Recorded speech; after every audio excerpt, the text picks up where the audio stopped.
And then the other thing that I have been doing recently is just, I wanted to know how like dentists did it. Like dentists created something like that was preventative, like brushing your teeth was preventative. And they made it a standard and a norm for every person to brush their teeth. Like, how did they do that? So I'm just researching that. And one of the things that they did is an ad person made a Pepsodent commercial. And it was basically, you know, again, in the early 1900s, nobody brushed their teeth. And they had like a yellow film over their teeth. And so this toothpaste made their teeth whiter. So it was a way to increase beauty. So I don't know, is there a way that we have to use ergonomics as a way to improve beauty in some way? You know, like, oh, wow, you know, if you see somebody walking around like this, you know, like, well, he's obviously on the computer or she's obviously on the computer a lot. So it's like, can we make posture a thing of beauty? I don't know. I'm putting that out there and you just can think about that and mull that over. And if you have any ideas, please come and reach out to me about that because I'm really kind of interested in how we can make ergonomics more accessible, acceptable, normal in our society. Okay, so we have our graphics, so yay. So, you know, again, I'm going to be talking about new trends in ergonomics, and the goals still remain the same: decreasing injuries, reducing risks, identifying hazards, and reducing costs. And this is the most important slide: is prevention is your best measure. The goal of ergonomics is to keep healthy people healthy. Of course, we can help people that have discomforts, but the real goal is to keep healthy people healthy. This is not coming up normally, but all the information is there. I don't know what happened. So again, if you do the best ergonomic solution, $3,500 maybe, or less, probably these days. And the cost of, you know, a medical intervention is a lot more than that. I mean, you could get like 24 people evaluated and have ergonomic modifications for the same amount of money as one injury might cost you. So again, prevention is a lot more cost effective. So just want to talk a little bit about working from home. How many people out here have employees that are currently working at home? Maybe about 25, 30%. Okay. So there's been an increase of musculoskeletal issues from people working at home. And there was an increase of fatigue that was seen. And then 2 in 5 workers saw new pain from working from home. And a lot of this was because there was not any interventions. People were working off kitchen tables and bedrooms and couches and all sorts of things like that. So they really weren't working in a neutral position. So hopefully, you know, with the event of like hybrid work and remote work now, hopefully some of the companies are providing some benefits, you know, either furniture, hopefully some training as well, which I will be saying over and over again during this presentation. So the risk of not correcting an injury prevention. So, you know, if you're exposing yourselves to risk, then your work can suffer. So, you know, for example, people could experience fatigue from just sitting at their desk for 8 hours without taking any breaks. And when you do that, when you're sitting at your desk for 8 hours and not getting up and taking any breaks, then your body is not getting any circulation. Your brain isn't getting, you know, the circulation in your brain isn't working as well. So really getting up and moving your body is important to make the whole systems of our bodies work better. So it's important to remember to, you know, to pay attention to what you're doing and how you're doing it. And to pay attention to the warning signs, you know, if you have any kind of pain or fatigue or numbness or weakness, to pay attention to those. Those are warning signs that your body's telling you that something's wrong and that you need to take some corrective action. I'm just going to go over a little bit about what neutral posture is. Does everybody know this? Do I need to go over this at all? Okay, anyway, basically neutral posture is feet on the ground, hips higher than the knees, lower back supported, forearms parallel to the ground, eyes about 1 or 2 inches from the top of the monitor. That's basic neutral posture for sitting. And then, so let me ask you in a gross way, do you notice any differences between the sitting posture and the standing posture, just as far as the upper body is concerned? Yeah, there really isn't any difference in the upper body between sitting and standing positions. The only thing that changes is the position of your legs. So when you go between sitting and standing, the forearms still have to be parallel to the ground. And in my own sociological study, people who are sitting, they're typing too high, and people who are standing are typing too low. I don't know why. Does your study say anything about if you're sitting, you're more prone to be like slouching versus when you're standing? It depends on the height of the monitor. Okay. So if somebody's working off a laptop, whether it's sitting or standing, you know, your eyes tend to lead you. So if you're always looking down at the monitor, that's going to cause some awkward head and neck positioning because it's really hard to keep the ear and the shoulder lined up and, you know, and just radiate your eyes down for 8 hours a day to look down at like a laptop screen that's really low. It's really hard for us to do it anatomically. That's why it's better to raise the monitor up and separate the keyboard from the monitor. Okay, so here's an example of people standing and working, and there's a lot of awkward posture going on there. But the reason I'm showing you this slide is because this is at a bank, and this is a built-in, and really want to discourage people from using built-ins because built-ins are, I don't know, maybe they're anthropometrically, you know, created for someone 5'6", and you got somebody 5 feet and somebody 6'6" working there, and there's going to be a lot of awkward posture going on. So I really highly recommend, if you work with facilities, if you work with furniture planning, that you do not do any built-ins.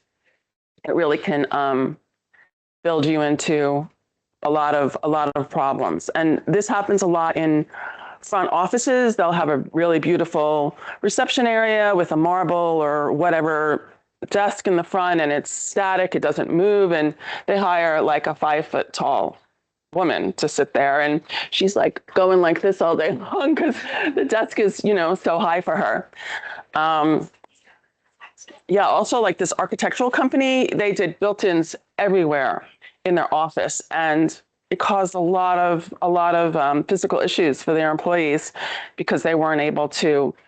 I mean, they could get a keyboard trays there, but the bookshelf was built in and the monitors couldn't go high enough. So it really causes a lot of problems. So the key to remember for ergonomics is to build things that are adjustable.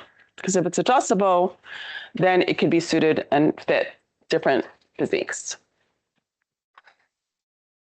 So down arrow, there we go. So again, standing, these are better positions for standing. People are standing and their elbows are close to the side of the body, okay? The monitor is a little bit low in the first one, but the monitor is at a good height for the second individual on that side over there. And so here's some examples of awkward posture for when people are sitting. This lady on my side, you know, I put that little plumb line there, and really you want your ear, shoulder, elbow, and hip aligned. She's got 50% aligned and 50% not aligned. So she's working in a very awkward position, you know, and her hands and fingers are in a very awkward position as well. And then the gentleman at the bottom there is really leaning forward with their body, and their head and neck is forward, and their arm is reaching. A lot of awkward posture there. And then the little skeletons on the top there. The blue skeleton is in a nice neutral position, but the monitor height is too low. And the green one, you know, is obviously in a C-shaped spine position and not in a neutral position. But the blue skeleton is going to look like the green one eventually because your eyes tend to lead you. And so if you're always looking down, your posture is going to reflect that. little bit about keying and mousing. Hands at the side. If you guys want to try this with me, you can. When your hand is at the side of your body, that's what your neutral hand and wrist position looks like. So you want to kind of take that position with you when you're typing and mousing. So on the green side, that's kind of neutral posture. And the red side is awkward posture. You know, the top one, you know, it's ulnar deviating. The second one is deviating towards the thumbs, you know, extension and flexion. So all of those things are going to be problematic to the hand doing that over a long period of time. And if everybody wants to try, if you just put your hands in your lap, they're going to make like a natural triangle shape like that. And that's ideally how you want to come into the keyboard. So sometimes people do, like in the top diagram, they'll deviate their wrist towards their pinky. So it's something to look for, especially for larger individuals or people have wider shoulder width, because the keyboard is the same amount, the same width for, you know, a 5 foot tall person and a 6 foot tall person. So sometimes the taller people wind up doing a lot more ulnar deviating that way. Anybody have any questions? Okay. Mousing, same thing, neutral posture.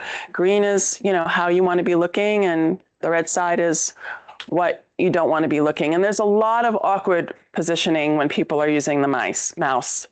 And one of the big things that I see is that people use those padded wrist rests. Those should not even be made. Those should be illegal. What happens when people use them is they compress this part of the wrist, where the carpal tunnel is. So they're compressing the carpal tunnel, they're adding pressure, and then they're adding movement. So they're compressing the carpal tunnel, and those 8 tendons have less space to navigate through, and that can cause some repetitive strain injuries. So instead of using a pad, I recommend people getting a larger mouse, one that fits that neutral hand position better. You can check somebody if, you know, their hand is in a neutral position and they have a mouse, you know, does their hand go flat? Does their hand do any kind of awkward positioning? And then you know that may not be the best mouse for that person. Yes. So you have the example of a traditional mouse. What about the ergo mouses that are like sideways, basically? So you're not really a vertical mouse. Yeah, there's benefits and issues with all solutions, and I always tell people it's not what the mouse is. It's 100%. It's how you're using the mouse.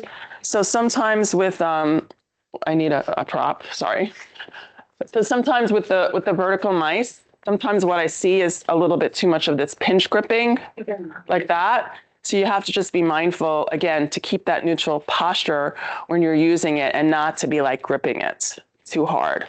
So there are some vertical mice that are nice, and some of them that I recommend for people, and there are some out there that that I don't recommend because they cause too much gripping. And again, it depends on hand size. Some of the vertical mice come in sizes.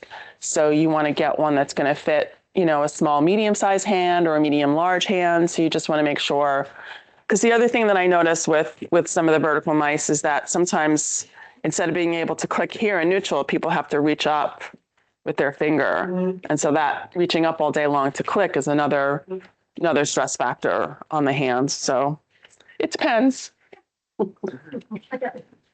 Like everything. Yeah. Here's some example. And there's my hand on, I have a Gold Touch mouse, and you could see how my hand is in a pretty much neutral position, and it's respecting neutral posture principles. So that's really great. And not all mice are going to be able to do that for you. Like the pictures above, again, a lot of people wind up planting and pivoting, but instead you want to use the mouse more from the shoulder, and not just be planting it towards the pinky or the thumb, wagging, call this wagging. No wagging allowed. You don't want to be wagging. You want to move it more like this. And then let's talk a little bit about monitor height. So here's a person who has a really good sit-stand desk, a really good chair, and they're still working in an awkward position. This person happens to be on the really tall side. and they're looking at their laptop and they have to look down a lot. So we got him a monitor, a laptop riser and a keyboard and a mouse. And you can see that that's somewhat better, but for this individual, it's not enough. So we had to get another riser to put underneath to really raise that monitor up to this person's eye level. Or you could, take books, which in this case, there might be a stability issue because there's so many books. If you use like maybe 2 books, you could probably get away with it if that's going to accommodate your eye height. But this many books might be a little unstable. So a little bit about head and neck position.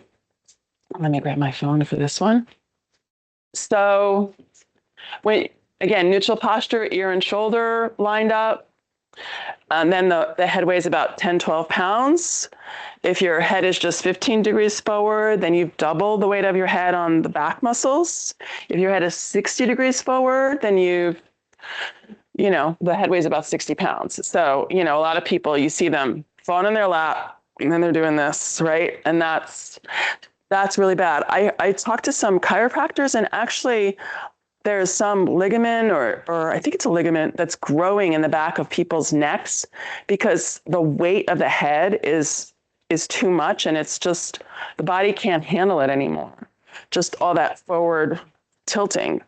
So, I teach people to use the phone like this, and I did an ergo eval on this lady yesterday, and she told me what I do is what the old people do. And so, and I'll tell you what I responded to her in a second. But anyway, so you want to have your arms at the side, elbows, coming towards you, holding the phone close to your body. Use your index finger of your opposite hand. I know I'm very radical, and use it to press the buttons that way. If you get tired, switch hands, switch fingers. Do not do what Gen Z does, which is use your thumbs. And tell me, why would that be a bad thing to use your thumbs? Any ideas? Is it what is it? De Quervain's. Yeah, my daughter got that in healthcare, actually, doing cardiovascular, a lot of pinching. yeah, exactly. Pinch gripping, yeah. Yeah. So my fear is that in another 10 years, there's going to be a generation of people that have de Quervain's, inflammation of the tendon that goes to the thumb. So I'm very protective of people's thumbs. So are you saying we should tell our adult children that this is why we should keep testing this way? Yeah.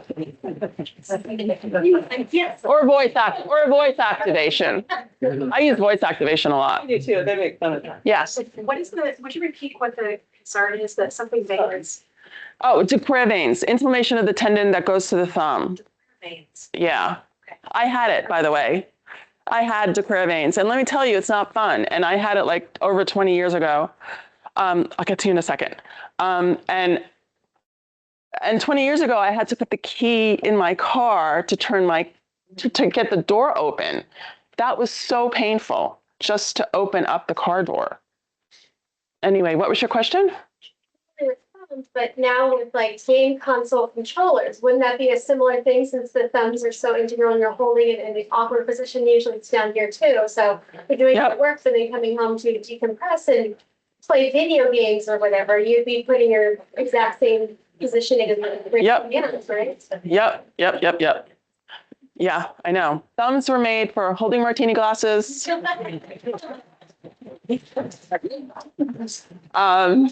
Opening up doors. Uh-oh.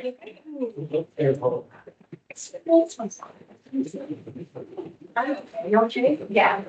Okay, great. Okay, good. We're getting another shot for that lady.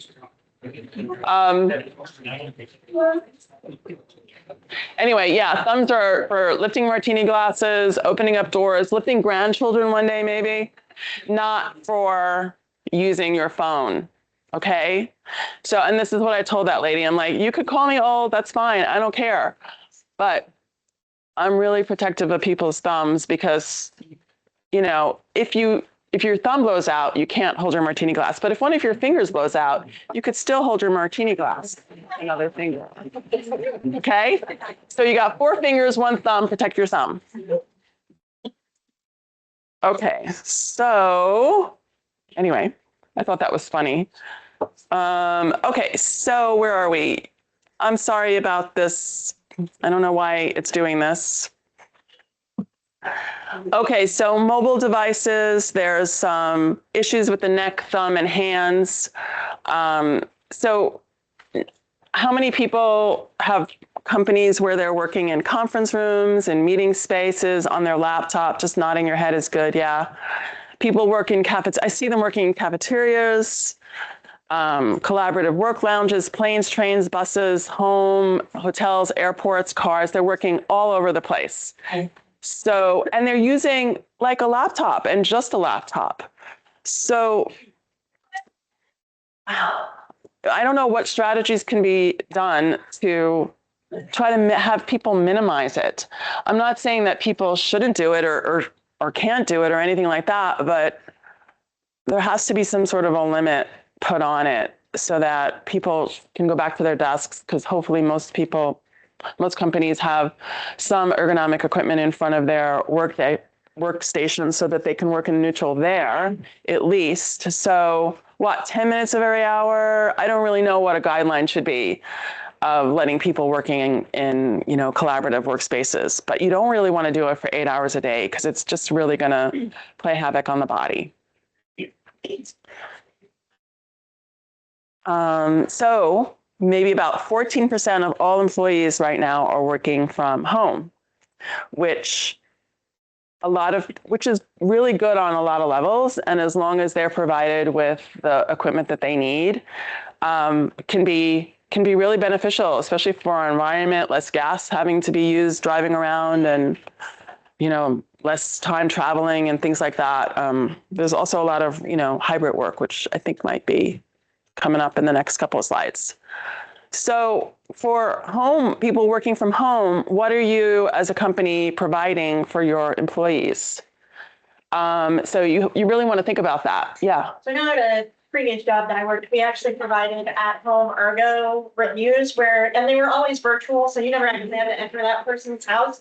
But we'd ask them to be like, hey, just show us your general work environment and we'll have you sit in it if you can set up a camera ahead of time. We also would ship them the little camera set up. Okay. Time period. So if they didn't have the ability, we could provide that to them prior to that's awesome. So it was really handy. And then because of supply and demand issues, we couldn't always provide them with exact, this is equipment you can purchase. And so we come up with if he was 6'3" and working at a kitchen counter, we'd be like, do you have a milk crate? Can you put your thing on a milk crate? That kind of stuff. So little Band-Aid solutions. But it still works in that environment. Yeah.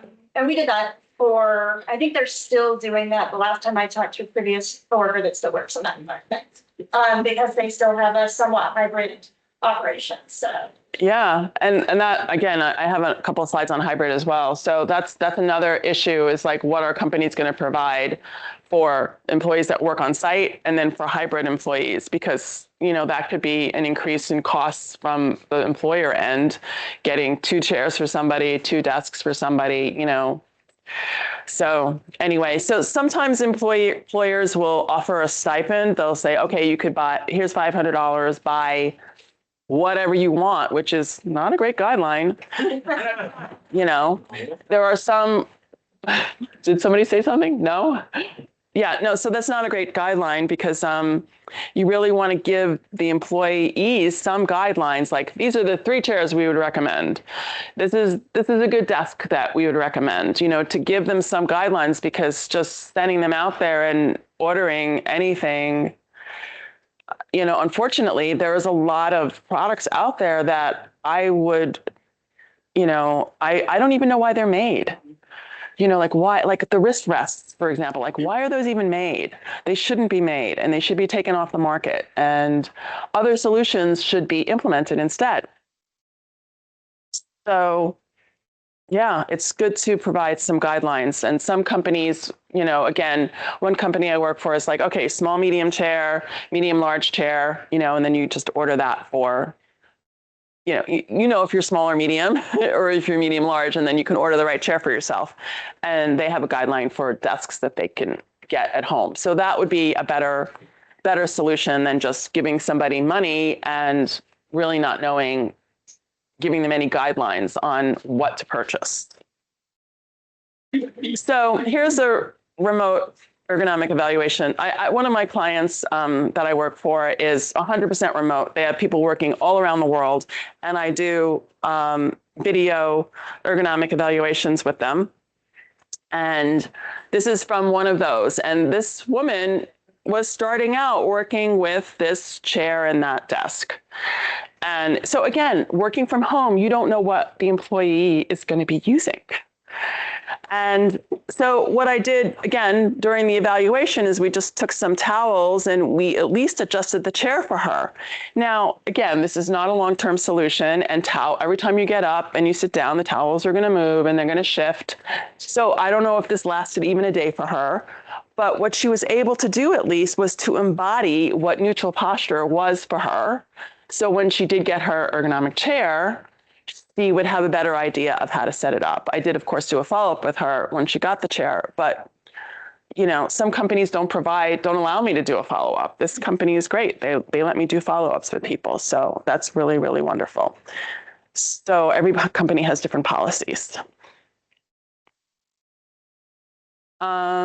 Yeah, so what is your company doing for hybrid work? Do you have any policies in place for hybrid work? Are you covering any expenses for people that have an office in the office and then a home office? I'm just curious if anybody has any solutions. Yeah. Ours do, yes. We have our IH specialists and we also have ergonomics team who actually have masters in ergonomics. We actually will do just like you just did, a evaluation of their workplace. And they offer desks, chairs, keyboards, mouse, and they basically evaluate how the whole situation is, where the recommendations are made.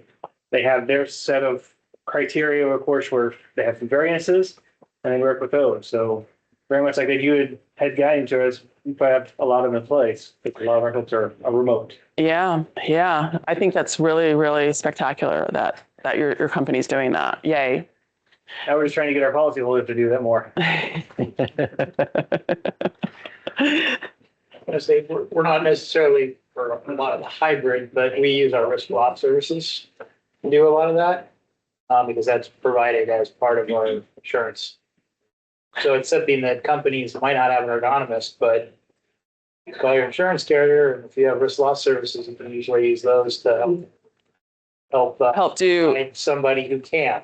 Right, to do a Whether they virtual. contract somebody Yeah. for them, or they have somebody, because they usually have CIHs for sampling, and they have, possibly an ergonomist and some other folks, and then they put them in touch with them. Get things figured out. Oh, okay. That's good. That's good to know. Thank you.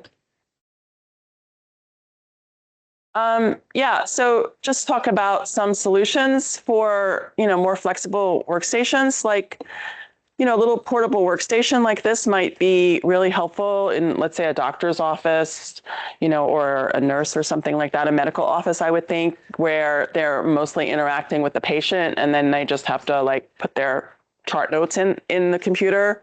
Because these are adjustable, at least you could use them when you're sitting and when you're standing. I mean, again, this wouldn't be like an 8-hour-a-day solution, but, as an interim solution, it could work for some environments. Yes. One of my favorite solutions was using these and actually getting a keyboard tray, using it for the keyboard tray under a table. Oh. Use the laptop screen and adjust that on the top of the table for their eyes. Oh, wow. And then at the end of the day, they just push it all under the table and have dinner. That is really super. I never really thought about that before. That's I love the creativity. Yay. So well-being integrated into workstations, walking pads. What is the policy on walking pads? Yes. So I had to fight in my workplace for my walking pad. It's basically an ADA compliance measure for me specifically. It was the only way they would allow it. Wow. And my bigger concern for walking pads is so many employers require the UL or an NRTL listing.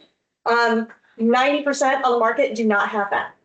And the ones that do either weigh 300 pounds or Oh, wow. they cost $7,000 to $8,000. Wow. Yeah. That's interesting. So just a little tidbit. What were you going to say?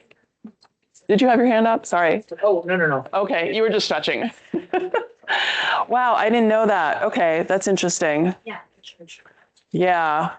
I don't know how people get any work done using those. I mean, it wouldn't work for me. I absolutely love mine. You learn to type like it takes. So for me, it took probably, so I had one at home. That's how I learned how to use one effectively. And it took me probably a good solid 3 months to be able to like walk and type an email at the same time.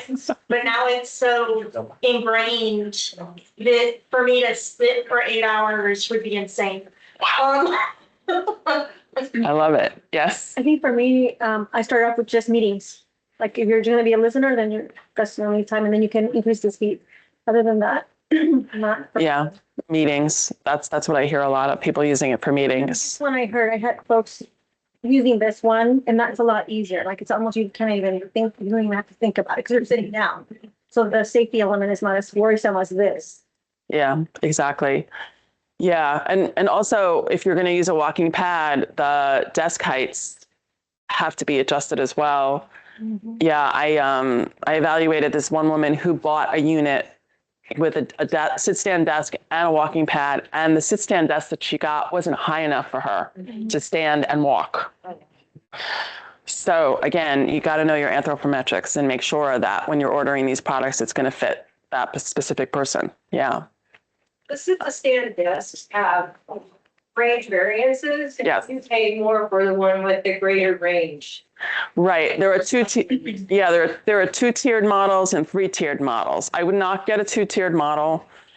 There's been so many companies that have called me in, and it was, like this one law firm had spent so much money on these really beautiful sit-stand desks, but they were only 2-tiered and they only went down to 29 inches. And sit-stand desks are more challenging to attach a keyboard tray to because they have bars underneath them, and the keyboard trays that the companies have come up with, I have found to be more limiting than the keyboard trays in 20 years ago. So it's really more ideal to have desks that actually will go down low enough for an employee and not to have to quote unquote Band-Aid the solution. So you could see, well, this one is actually only a 2-tiered. You can see it only goes into it once. So this is probably not going to be low enough for this individual. But where was I going with this? I forgot. But so anyway, adjustability. So there are some sit-stand desks that will go down as low as I think 21 or 22 inches. And that's really important that they go down low enough, especially for employees that are on the shorter scale. And they usually do go up high enough, like 48, 50 inches for the taller folks. So it still will accommodate them as well. But it's important to try to remember to get the 3-tiered one and not to get the 2-tiered one. There was one situation that I went into where they had 2-tiered desks. It was one of those areas where, you sit wherever you want, like no assigned seating. They had 2-tiered desks with wheels on the bottom. Yeah. They were like 31 inches high. And of course they called me in for this woman who was having a lot of distress. And I was like, you got to at least take the wheels off, people. He's like, well, we have quarterly meetings and we need to move them around. I'm like, and so a quarterly meeting versus 8 hours a day, 5 days a week, week after week. Like, where's the checks and balance here, people? So anyway, yeah. So just be careful when you're ordering them. So ergonomic wearables, these can be really, really helpful for people to remind them to take breaks. Because one of the things, hold on a second. One of the things that's happening with modern day workplaces is that there's less reason for us to stand up and to move our bodies. We don't have to go to the printer. We don't have to talk to anybody. We just, quick message them or whatever. So there's less reason to actually physically get up. So these could be really good to remind people that, oh, they have something from the neck down that they need to take care of, and they need to get up every 30 minutes and move their body around a little bit. And then just a little bit about AI. I feel like it's a little bit early to maybe integrate AI into organizations. Organizations aren't ready and employees are not really trained, and they're kind of unprepared for AI. I don't know, does anyone use AI in their offices? Yeah, what do you use it for? Everything. Everything? Everything, yeah. It is, it's gotten so much better in just 6 months that it's now useful, I think. Really? And we're a consulting company, but we have corporate accounts that are secure. And we'll all be out of work in about another year from now. It's really good. Yeah. Oh, that's scary. Fast. It's gotten good. So what it said, it's very different. Wow. Yeah, it's Like so fast. With an ergo eval, you can literally take 5 pictures of your desktop and tell your height and stuff, and it'll modify it and send it back. It'll get your desk exactly where it needs to be. It'll find stuff great. you'd buy for you. Great. Thank you very much. This may be my last talk. We need the human touch still. We need the human touch, but it can make us all more streamlined. It can make us more efficient at the moment. Because you're not working. I know for me, my experience with AI has been similar, but then there's still that like weird wonky aspect of like, hey, maybe this recipe, and it'll be like, use motor oil, and you're like, that's probably not what you should do. Like, let's cut that out. What I found is if you can proof it, right? So somebody calls me and says, I have this question about what should be in this. I go, okay, well, have you looked at the manual? You can look at the manual, or you can go, I need a quick JHA for scapular action. Type that in and give you some hazards. What about more hazards? Gives you another list of hazards, right? And you can go through and you can easily go, yep, good, right? And it can make things like that really fast on the fly. Whereas you would have to go possibly look into something if you didn't remember to think of all the hazards, right? So it can be used in that regard, but you have to have, I think, human interface with it still to kind of weed out what you may or may not want in it, or if there's anything that's still false in it or misleading. Yeah, you have to work in partnership with it, basically. Yeah. Just not let it rule everything because it's still making a lot of mistakes. Yeah. Okay, so wherever an employee is working, home, hybrid, in the office, you really have to make sure that they're trained, and getting equipment is maybe half the solution, and then the other half is to make sure that they're trained as well. So I was going to go a little bit into, in-person, photograph and video evals. We've already done a bunch of that already, so I might just go through this a little quickly. I don't know how much time I have left. How am I doing for time and everybody? Oh, really? Okay. So you can do in-person, you can do just pictures, you can do video ergonomic evaluations, and you can use softwares to do some basic ergonomic training for the employees as well. And here's just a list of some of the software systems that have ergonomic training. Does anyone use any of these? I use Velocity EHS. Ugh, How does it work? Is it good? it sucks. Oh, good to know. All right. Would not recommend it. There's a lot of because it's basically a checklist. So if you have somebody that's unusual, you ain't gonna get what you need from that, which is the whole point of ergonomics is you're always gonna have somebody unusual, so Right. it's really frustrating to work with on a regular basis. Okay. All right. Well, that's good to know. Anybody have any good feedback for any of these? No? It's hardness. Is it good? I mean, I used the older version because it was, I worked at the university and so we didn't do updates very well. But it was good. You basically got out of it what you put into it. And so as the Ergo program, it was basically, it was a good, we'd have people do the online, like, we would have them do the training and then the like self-assessment before we went out. And I found that that was helpful, you know, because then afterwards they could then do the like self-check, like the workstation. And then you could go in afterwards to manually input the improvements to like show your risk reduction, which is helpful for, as always, right, justifying the existence of our ergonomics program. Constant debate, right? Right. Exactly. Yeah. Right? Like, oh, you solved it all, you're done. And so I think it was helpful in that sense, and it was helpful for some of the cases that I think AI can't solve, where you're convincing someone of something that they don't think is wrong. You know, like, no, like this hurts, and you're telling them like, oh, well, I'm seeing this at your workstation. And they're like, oh, well, no, it can't be that. You know, like it's like a, right, the repeat visits where you keep going out and you're like, well, we can try to solve this other thing. So I think it was helpful in that sense, but we also had to do a lot of work to update the photos and work with them, and then being based in the UK, that made our meeting times interesting. But So it sounds like there's a lot of hands-on with it. yeah, I mean, they were great to work with. They were hilarious. But also in the UK, they have different requirements around, Yeah. you know, the ergonomics training that must happen for everybody. Yeah. So it was, you know, they were proven in that sense.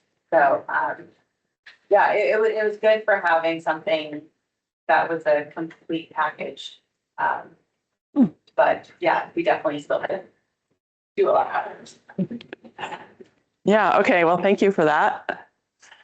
And has anybody done any virtual ergos just using photographs? Okay. That's how ours are. That's how yours are? Yeah. So usually I tell people that they need 3 different photographs, you know, like the first photograph that's up there, head to toe side view, and then overview of the hands on the keyboard, and then one at the back. Is that what you guys do? Yep. Yeah. Okay. So that's usually what I do for photography, kind of ergos, but I mostly do the virtual ergos now. And so, you know, some of the things that you have to make sure you do with virtual versus live is to usually make sure that they have a tape measure and that I have a tape measure. And, you know, I have to demonstrate to them how to take measurements, how to get their chair height, like what the measurement that I need to know what their chair height is, or their desk height, or their elbow height. That's the hardest one to get virtually, is try to get their elbow height. Yeah, and so you want to make sure that they can see you, because you're going to have to demonstrate what neutral posture is for them during the evaluation. And then you want to instruct them on how to modify their workstation based on what you see. Any questions? Have you guys done virtual ergos this way with video? Okay, good. Okay, so just moving on, lighting. Lighting is important as well to reduce eye strain. As you might remember, you want to make sure your computer is spaced 90 degrees from a window. You don't want to be facing a window, because then you're going to get glare in your eyes, and you don't want to be facing the wall, because then you're going to get glare on the screen. So 90 degrees from a window. And so working with facilities and space planning, so when they're setting the cubes up in the offices, that they set them up that way. And sometimes, you know, I know work for some companies, they don't set it up that way, and people get a lot of issues with glare on their screen or glare in their eyes, because space planning can fit more cubes in if they do it that way versus, you know, well-being of the employees. The other thing that's important is to remember to take breaks. So this is from Cornell University, and what they recommend is if you have the ability to sit and stand, which a lot of people have today, which is really great, is to like sit for about 20 minutes, stand for about 8 to 10 minutes, and then take a 1 or a 2 minute movement break. And then repeat this during the day. And if you don't want to stand that much during the day, that's fine. This is just like a general guideline. And, you know, breaks in general, you want to, you know, ideally, if you can do 16 sit to stand transitions, that would be ideal. Total of about 2 hours standing, 1.5 hours moving, and 5 hours total sitting time. And you don't have to do this, but you can alternate and use this kind of as a guideline. And, you know, break it up in different ways. But one thing that I do tell people is you don't want to like stand in the morning and then sit in the afternoon, because those are still 2 static positions. You want to alternate your positions. So if you only want to stand once in the morning, stand at maybe 10 o'clock and stand for like 20 minutes. And then, you know, you can sit before that and sit after that. So you're getting that standing break in the middle of the morning, for example. So you don't want to, like, you know, again, sit in one position for long periods of time. And then break softwares.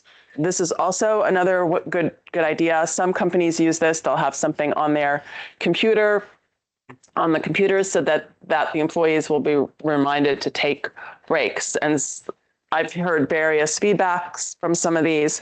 You know, some of them make you take a break. Some of them are annoying. A lot of people turn them off. So again, we do our best to try to get people to take breaks. Increasing engagement with IT. So, you know, like one of the companies I work for, like they give a standard keyboard and a standard mouse to everybody. And so I've been trying to get them to change the mouse to one that's a little bit larger, because it's more of a travel size mouse. And I want them to at least give employees a regular size mouse. So that's one way that you can work with IT. You know, I did this presentation at this small company, and an IT person came up to me at the end. I was talking about reach distance for the mouse, and, you know, if you didn't need a 10 keypad on the keyboard, not to get a keyboard with a 10 keypad, so that you don't have to overreach so much for the mouse. And she came up to me at the end and she's like, oh, that was great. I could just ask people, like, do you need a number pad? And then I can give them a shorter keyboard. And then they don't have to reach so much for the mouse. And I was like, oh, that's great. A lot of IT people, it can be a little bit more challenging to work with, but she was really willing to do that for the employees. It was a small company. So, and then as far as softwares are concerned, for efficiencies as well, there was one hospital I did an ergonomic evaluation on, and it was in this area where they were counting instruments, sterile instruments that were coming out of some machine. It was like 102, 106 instruments on this bar, and they had to, each instrument, they had to do like 5 or 6 clicks into the computer to make sure that they were all accounted for, and they were all complaining of wrist pain. And so basically I had to work with the, you know, with the software people and say, hey, you got to change the software. You know, how about 1 click, or how about letting them hit the space bar instead of having to do 5 clicks per instrument? So like you can work with software companies that way, to software to help, or intranets sites to help them use more key commands, you know, be a little bit more friendly to non-mouse usage, you know, like key commands, spacebar, things like that. Any questions? Yeah? Mine's not really a question, it's more like a IT engagement aspect. So we recently moved office spaces from one location to another location. We had IT coming in and doing all of the actual physical movement of the equipment, but then they were oftentimes arguing with my staff on like how they're putting their office together. And so finally I pulled basically the entire IT crew aside and was like, no, you really want your desks at a 90-degree to the windows. This is the reasons why. And I basically gave them all the research around it, gave them the information as to why we have some people with fixed desk versus other people with sit stand, and all of the research as to like why this works well for these people and why. And I'm like, you really can't, if you argue with people, they're going to think it's wrong. And then you're making my job that much harder. to get them educated and willing to comply. So yeah, you can ask questions, but don't argue. As soon as somebody says, no, this is just the way I want it, leave it at that. Because it really does hinder that safety to worker relationship when you have somebody else come in and be like, well, this is really stupid. I never set this up that way. And I'm like, you're a 6'3" man and this is a 5'2" woman. Like the two are very different. You cannot compare the two. And so having that conversation really helped. And the next, we had a secondary office move after that, and they were very much more willing to just let the office spaces be set up the way the office spaces were going to be set up and not argue with my staff and that much more work on their plate too, because if they did it wrong, then I'm calling back and being like, hey, you didn't do this right. So that kind of conversations helped IT because most of them are male. Like, I know that sounds sad, but they're all bigger in stature, and the people that I work with are all petite. And so it was a complicated effort to get them on the same page. Well, I think what you did is you used education. You educated them. And I think that's the best strategy to use, is to educate them on the reasons why you're making that request. Yeah. And again, you want to have management commitment.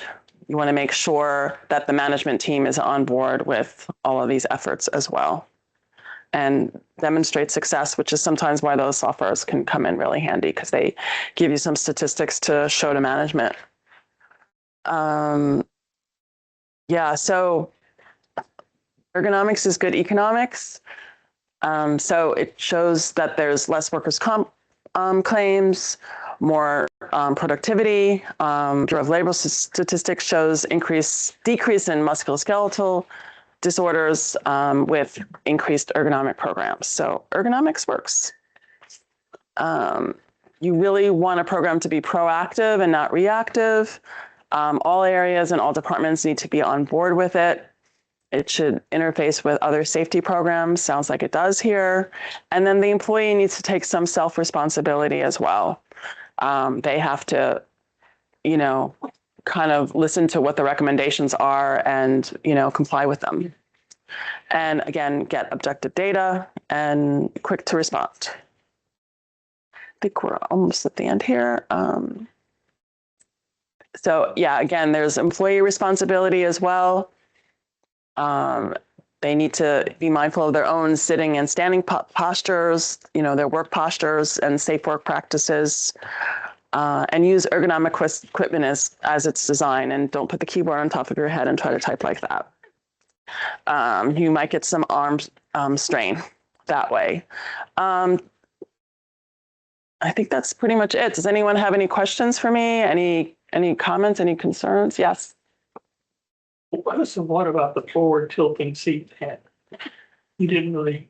Yeah, that's a lot of office chairs don't have that anymore, which is really, really sad. If you know Elizabeth Dalkirk. Yeah. Citus. Yeah. The training I went through, and that was a big part of it. Yeah, I know. A lot of chairs are not coming with forward tilt mechanisms anymore. There's different fields of study in the field of ergonomics. Liz has her field of study, and then Alan Hedge from Cornell has his other, they're at the opposite ends. They believe that sitting back in the chair reduces lower back support. And Liz's studies and other people's studies along with her believe in a more upright position, which is what I believe in as well. I went through her training also. So it's really sad that a lot of chairs are not having a capacity for forward tilt, because I'll put like a little towel on the back of someone's chair that has, that has an angle where the bottom is lower than the top of the thighs, and they'll be like immediately feel better. So again, how do we, as a group of safety professionals, change the furniture manufacturers? So they do make the foam. Yeah, they do make those. Yeah.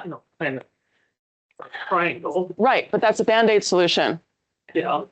And whenever you get up, it moves around. So it'd be great to have a chair that does have a forward tilt. We bought Citus chairs, but they were expensive. Well, hopefully they provided some benefit for the employees. Oh yeah, it worked out well. I mean, her idea of keeping the back right with the pelvis was a good idea. Yeah, yeah, it is a good idea. And like I said, there's different avenues of study. But to that point, I just want to say that I'm going to be teaching a class in March, at the end of March, using Liz's material and teaching a 2.5-day training class to train the trainer. So to train employees to do ergonomic evaluations at their companies using her material. Yeah. And where is that information on that class? Yeah, if you want to just leave me your business card, I'll send it to you, but it's going to be through Harris Works. They're going to be hosting it. Yeah. I was just gonna say, you kind of almost answered your own question in regards to how can you get the furniture manufacturers to change? If you start getting more and more companies to start utilizing programs where they have less and less options, and those are being more predominantly bought, then guess who's gonna start manufacturing those versus the ones that are unpopular and not gonna be built? Well, let's hope. Yeah. Well, again, we can hope for it and figure out ways to organize and to try to make some industry changes. Yeah. Question. Do you have any like certification programs or workshops that you would vouch for as like a good way of, for someone who doesn't have like, the formal education or a master's and ergonomics to kind of like learn the basics or even more intermediate on this? Yeah, I mean, if you wanted to come to the class that I'm teaching, it's again 2.5-day class. It's going to teach somebody the basics of how to do an office evaluation. Yeah, that's one avenue. I can't remember the name of the organization. The acronym is escaping my mind right now. Starts with a B, but Can I just say that I've taken that class that Seraphine's teaching, and it is outstanding. I mean, it is the most comprehensive ergo training for the master's student. It's really. You took it with Liz? I took it from Liz, but you're doing the same class, and it's really, I mean, and you two work so closely together. But yeah, thank you. Yeah. Yeah, you can give me your business card and I'll figure out the acronym at some point. Any other questions? I just want to say thank you and writing this again because we all get lackadaisical and comfortable and sliding in chairs and things like that. And it's an applied science, it's not a bad idea for knowledge. And so to continue to do those evaluator classes, I think is really where that effort needs to stay so people can continue to get educated to help one another. Because you have to be each other's coaches in the workplace and say, hey, what's up here? Let me help you a little bit. Yeah. Keep each other. Remind me when I'm slouching. Right. I know. That's great. Yeah. Get your coworker to, get coworkers to work together so that they can, respectfully remind people that, oh my God, you're slouching again or whatever. Yeah. Thank you. Appreciate that. Well, thank you all. I appreciate it. Okay. Thank you. All right. Thank you. Hey, Serafine. Okay, we are at the end of our time, so you guys should have a QR code on the tables. This is a